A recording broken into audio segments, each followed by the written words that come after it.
The Big Call with Bruce, Thursday, December 29th, 2016, Intel only. From Bruce, thank you all for listening to The Big Call. If the blessing comes between now and our next call, we will set up a recorded call that would be short and put it on a link for everybody to click on. That is our intentions. We really didn't know we would be doing a call tonight. Intel-wise it been relatively quiet. We have an inclination of what is coming. We have had international people call to hear the call. We have had more requests outside the North American continent. I find that interesting. I appreciate that. Welcome financial people as well as regular listeners. It is interesting. We have a lot of good intel. I want to mention a few things you might want to mention when it comes to your exchange process. It has to do with setting up with segregated trusts. It is a legal term. First, Bruce is not an attorney or a CPA. This term is setting up a separate trust for each asset that we have that we want to protect. I think it is a really good concept. We haven't really gone into trust discussions because they are really controversial. If you have a nice home and 1 or 2 cars, maybe a boat, a farm property, a few assets, the thinking is instead of lumping them into one trust which you will want to check in with your attorney, the thing is to have a separate trust for each asset. One for your home, one for your car, one for your boat, one for your farm or resort property, etc. Whatever the asset is, set it up in separate trust. The reason is if the veil was pierced on that trust and loose it in a lawsuit, the only loss would be that one asset in the trust. Say you get in a car wreck that is your fault, something like that, and they went against you and went after your car in the trust and seek damages, the only thing they would get is that asset. The theory is they couldn't attach your house, boat, etc. Check with your attorney if that is a wise strategy. That was recommended by someone I knew very well. I can only say what I probably do in my case. When we exchange, a lot of us will use Wells Fargo, HSBC. They would be able to provide a number of trusts, upwards of 5 to 7 trusts with no charge. A benefit of doing the exchange. I think available in the management side of Wells Fargo. You can ask about this.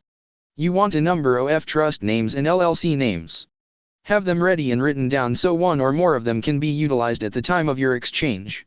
Not that you will be setting up 5 or 7 trusts at the time of your exchange. The time amount of your exchange is an hour to hour 20 minutes. The goal is to have at least one name that will work for your skeleton trust that no one has in the district you are going to exchange in. So you will have that and you won't be wondering what will I call my trust, your skeleton trust. Have those names written down on a list. Write 7 or 8 names down. They can be something different, maybe out there that no one has thought of. You can change those as you need to so they can work for you. If there is an IEN number available, they need a name associated to it. You may put your LLC inside a trust. Ask your attorney if that makes sense for you. We talked about rates in the past. We have used rates in the past. A general idea on the front screens now. The Iraqis were celebrating yesterday in Iraq happily because they have an international tradable currency now. They do have a rate greater than the rate it was before we invaded Iraq. That dinar rate is over $5. It is on the front screens and is solid. That is a nice screen rate. At that rate, if you exchange, this is just my understanding of the process, there is no NDA for the screen rate. So if you don't want an NDA, you are looking at over $5 for the Iraqi dinar. The Vietnamese dong is over $2 of the screen rate showing. This is the current market rate. As far as you exchanging, your particular rate is negotiable if you decide to negotiate it. That is why we use the term negotiating rate.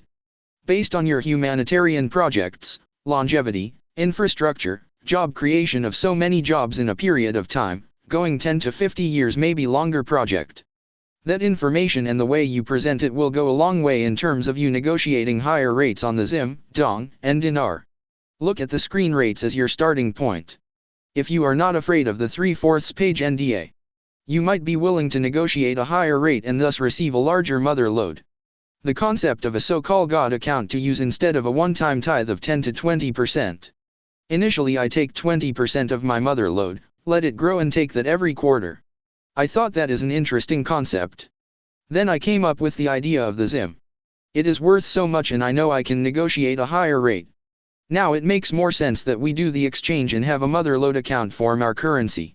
So we have dinar, dong, or rupiah apart from ZIM. Why not use ZIM as your God account? If you have enough of the other currencies, You can use them to take care of your personal needs. There be so much available of the motherload of the Zim, you can set up a very large God account from that. It is an idea that if they say we love your idea of the project, how much you leave in the bank and just take interest? I think they have guidelines of 85% for humanitarian projects, 15% for your needs, whatever you wish to do with it. Maybe the percentage is 50/20ths or 90/10ths. Maybe you can have a very small percent for you and a large percent for humanitarian project. I think it is a great concept because the numbers even at $1 Arte on the Zim would be the screen rat. Maybe be higher or lower. We understand even the screen rate back in November 1st was $1. It has been bounding up quite a bit higher. Whatever the screen rate is, no lop on the zero. It is a bond and treated as a bond. A 10 or 100 trillion note comes out, do the math, it will be that amount. I suggest you consider the idea of a God account for the majority of your Zim exchange. No1, can't spend it all. Number 2, it will gain growth with interest every quarter. You can use those funds to fund humanitarian projects and ministries and others like that. Any money you don't spend every quarter giving or doing projects, compounds, and goes back in the account and makes more the next quarter. Consider that. I am going to set myself up so I can fund humanitarian projects, hire people, and crank out the retreats and rebuild America for building up the country again. It can include housing as we adopt a city, town, community, which is the heart of Rebuild America in all 50 states. I am looking for partners doing this. I am not looking for money, but for you to adopt a city, and help in terms of concept and run with it based on how you see it in your particular community or city. Pastor Stephen and I know a concept called, find a need, meet the needs, change a nation. We found the need. We see the need in the cities, neighborhoods that need housing. We found that need. Meet the need by rebuilding, designing, improving, or restoring properties, thus change the nation. We change the nation by improving the standards of housing, hospitals, clinics, the standards of working with our veterans, standards of infrastructures, working with communities, townships, maybe putting together grants for roads and bridges. This takes billions or even trillions of dollars. That is why I want you to ask for the higher rates if you're going to be part of Rebuild America. I know it seems like a lot of money, and it will be. Think in terms of new roads, new bridges, new infrastructure, new hospitals, and schools. It takes real money to do it right. Think of putting in a school with the latest teaching techniques, etc. Putting those into effect all over the country. Remember when it was a big deal when students got laptops or tablets in the classrooms? It is still a big deal to offer technology. If you had some real technology, you can really learn on large big screen monitors. You can actually do distance learning, e-campus, on high school level, even grade school level. It is just technology. We got it and know how to do it. Think of innovation. Think of areas that don't have the internet fast enough. We can be part of that to set up internet infrastructure to make it faster. I think that is where fiber optics are really big. One of you help city with fiber optics. What about maglev railway?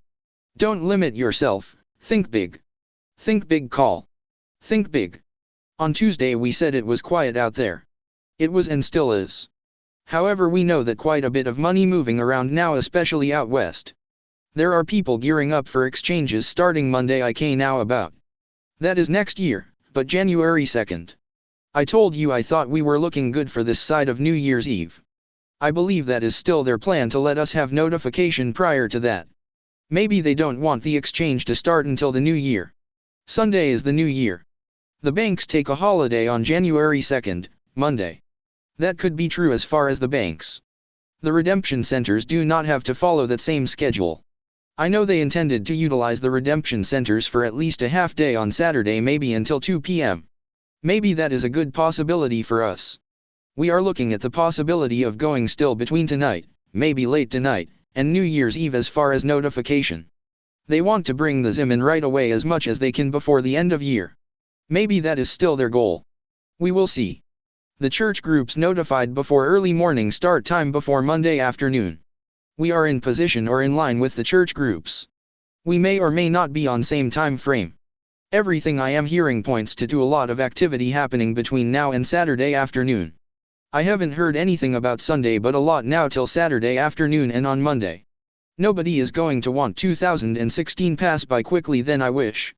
I am looking forward for 2017 to be year of Jubilee. We are very much part of history and prophecy. The time increase at the exchange from an hour to hour 15 minutes for your exchange. When you come back to meet with your wealth management or Abbott Downing or what your case will be, you will follow up at that meeting. You will come out of your exchange with some USN, rainbow money, also a debit card, or credit card that be temporarily at the time of your appointment. So you can come out of there with a line of $50 million on that. Your percentage of which could be gold or black card. I am going to stay away from black card because if you in a part of the country all have one, no big deal. But if not, probably you could stick out as a sore thumb and could be a target for having one. I am going to stick with the platinum card. You decide that. You will be able to do one bank wire also.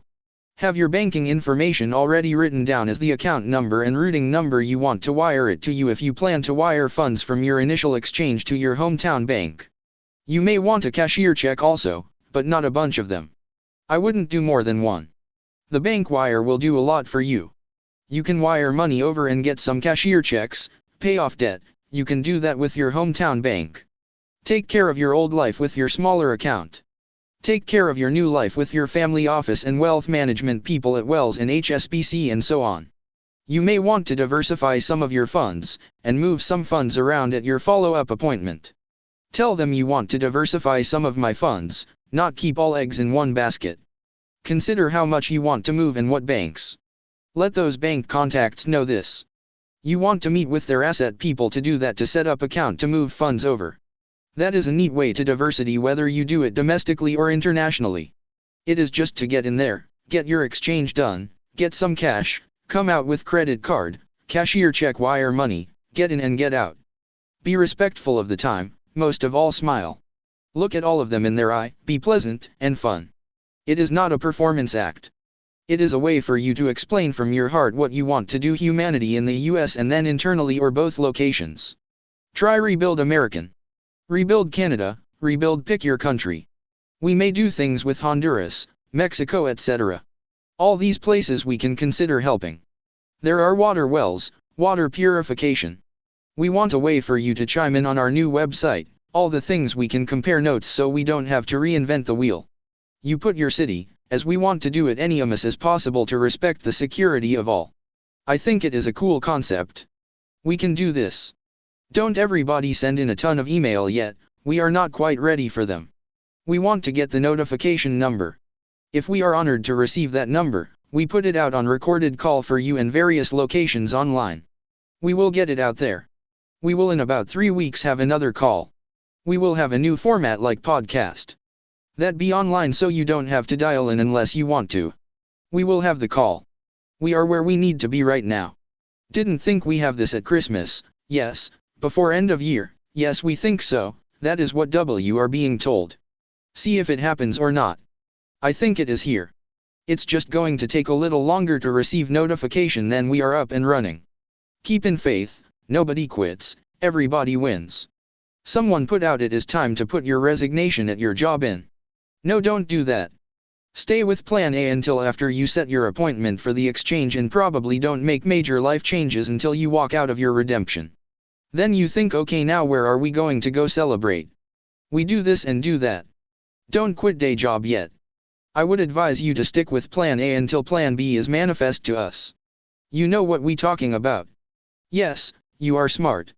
We are going to bring in the new year hopefully with an 800 number, then we will be exchanging as soon as we are able to base on that notification. We are lined up for that, I feel. I am very excited about it. I am excited in the new year, and next year will be a total jubilee year. Let's see what transpires between now and Saturday afternoon. I want to thank Bob for being so dedicated, Kent behind the scenes, Pastor Stephen for his teachings, Sue for her voice and professionalism. Everybody is important and we are thankful for that. Thank you everybody for listening, many for 5 years. We look forward to great things for the big call next year. Stay tuned to our website, thebigcall.net, for calls, further information. We look forward to a short celebration call between now and Tuesday night.